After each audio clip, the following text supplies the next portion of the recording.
Quem confirmou a sua presença no Vasco foi o Esforça, que assinou o contrato, já está tudo encaminhado e agora só falta ele fazer os exames médicos para poder ser anunciado aqui no Gigante da Colina. Essa informação veio lá do GE, tá bom? E um grande detalhe é que ele foi a Rosário, tá? Na Argentina, e deve de estar viajando para o Brasil entre amanhã ou quarta-feira. Tanto que o Vasco espera contar com Esforça para o jogo contra o Botafogo. Assim que desembarcar, o Vasco vai correr contra o tempo para ter um novo volante pronto no duelo diante lá do Faísca. Então, a informação vem lá do Itatiaia Esporte. André René Zala mandou, Ed, o futebol hoje tem poucos dribles, os jogadores são ruins ou os técnicos os inibem? 777 tem noção de que o maior patrimônio do clube é o torcedor? As duas perguntas aí, o nosso André. Bom, André, muito boa pergunta. Vou começar pelo fim. Não, eles não fazem a menor ideia de que o grande patrimônio do clube é o seu torcedor. Um torcedor super, hiper engajado, que merece o máximo de respeito possível. Em relação aos jogadores, eu também acho que não. Eu acho que os jogadores têm muita qualidade técnica ainda, mas a figura do técnico virou a coisa mais importante do mundo. O mais importante do clube hoje é o técnico, em todos os clubes, se você for olhar. E a obrigação de marcar hoje é maior do que a liberdade de expressão, né? O PEC citado aí pelo Gui é um retrato disso. Ele foi mais auxiliar de lateral, seja pela direita ou pela esquerda, do que ponta. Aquele ponta driblador que nós tínhamos. Só que eu acho que ele tem capacidade para tal, né? Você vê o Adson, ele é franzininho, pequenininho, e tem que voltar, e aí ele tem que percorrer uma distância muito grande para poder chegar lá na frente e driblar os atacantes, talvez os defensores. Aí o atacante já não tem mais a mesma força física. Então, assim, trocando em miúdos, sem demagogia nenhuma, eu acho que ainda a gente tem bastante talento. Só que esse talento hoje tem sido desperdiçado. Nem todos os jogadores que sobem se destacam tão rapidamente. O Ryan não tem como ser reserva. Ainda tem que ter mais calma com ele. E ele com ele mesmo, manda o Ed Johnson. Concordo plenamente, acho que estão colocando ele na fogueira, né, Ed?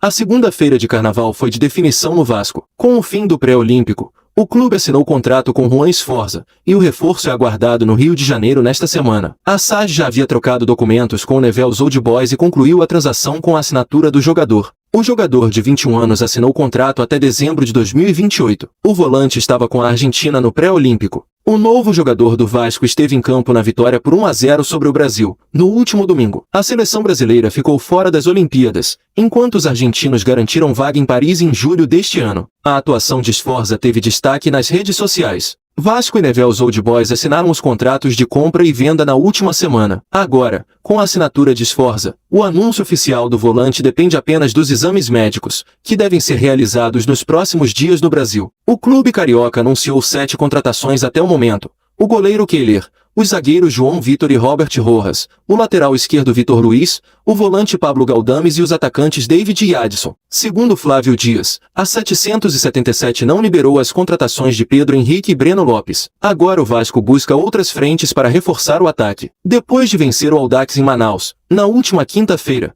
o Vasco se reapresentou neste domingo no CT Moacir Barbosa e iniciou a preparação para as semanas decisivas que estão por vir. Com o resultado na Arena da Amazônia, o clube encerrou sequência de 3 jogos sem vencer no Carioca e voltou à zona de classificação para a fase mata-mata do estadual. Com 12 pontos em quarto lugar, o Vasco tem 1 ponto a mais que Botafogo e Madureira, equipes logo abaixo na tabela. Assim, não há muita margem para erros na sequência do campeonato. E o Vasco terá 2 testes de peso no Carioca, com os clássicos contra Fluminense e Botafogo nas 2 próximas rodadas. O time, que empatou com o Flamengo há menos de 10 dias, vai em busca da primeira vitória em cima de um rival na temporada. Os jogos são vistos pela comissão técnica como oportunidade para deixar o time principal ainda mais preparado para o que é tido como o primeiro jogo importante de 2024. No dia 27 de fevereiro, o Vasco vai até Santa Catarina enfrentar o Marcílio Dias, na estreia da Copa do Brasil. Basta não perder para avançar à segunda fase da competição nacional. Além disso, resultados positivos dos clássicos deixam o Vasco mais perto de outro objetivo nesse início de ano,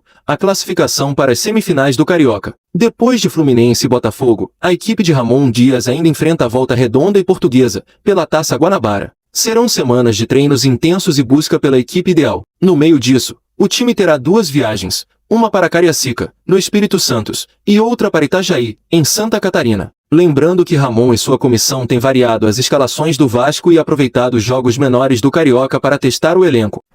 Sobre o Vasco, para contar que o nome do Luiz Henrique, centroavante da base do Botafogo, não confunda com os outros Luiz Henriques, atacantes de lado, tá? Esse Henrique Luiz Henrique é centroavante, tem 25 anos de idade, surge muito bem no Botafogo, não consegue vingar por lá e acaba sendo emprestado para o Atlético Paranaense, também teve no Oeste, no Nacional, no Grêmio.